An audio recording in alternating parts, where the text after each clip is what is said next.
ఏది అయినా ట్రై చెయ్యి ఆచి చికెన్ మసాలా. ఆచి చికెన్ మసాలా. వరంగల్లో ఎంజీఎం హాస్పిటల్ నిర్వహణ అస్తవ్యస్తంగా మారింది. ఒక రోగిని వీల్ చైర్ లేక భుజాలపై మోసుకెళ్తున్నారు బంధువులు. దయనీయ పరిస్థితుల్లో వైద్య సేవలున్నాయి వరంగల్ ఎంజీఎంలో. వరుస ఘటనలతో ఎంజీఎం హాస్పిటల్ పై విమర్శలు వెల్లువెత్తుతున్నాయి. సిబ్బంది నిర్లక్ష్యంపై రోగులు తీవ్ర ఆగ్రహం వ్యక్తం చేస్తున్న పరిస్థితి చూస్తున్నాం. వరంగల్లోని ఎంజీఎం హాస్పిటల్లో రోగులకు కనీస వసతులు అందడం లేదని ఆరోపణలు మరోసారి వెలుగులోకి వచ్చాయి. ఎక్స్రే పరీక్ష కోసం రోగిని తీసుకెళ్లేందుకు వీల్ చైర్ అందుబాటులో లేకపోవడంతో కుటుంబ సభ్యులే అతన్ని భుజాలపై మోసుకెళ్లిన దృశ్యం చర్చనీయాంశంగా మారింది.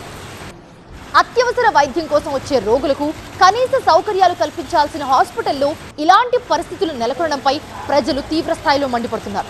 ఎంజీఎంలో వసతులు లేమి, నిర్వహణ లోపాలపై గతంలోనూ పలు ఘటనలపై వెలుగులోకి వచ్చిన సిచ్యువేషన్ మనం చూసాము. అయితే దానికి సంబంధిత అధికారులు, వైద్య శాఖ స్పందించడం లేదని ఆరోపణలు కూడా వినిపిస్తున్నాయి.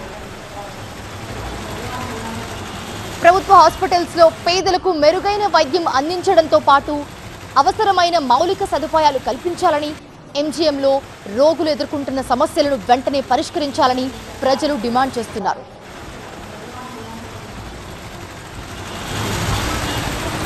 ఒకవైపు అంబులెన్స్ వ్యవహారంలో ఒకరు బలితో ఆరోపణలు, మరోవైపు మాతృశాఖకు పంపాలనే ఆరోగ్య శాఖ మంత్రి ఆదేశాలు.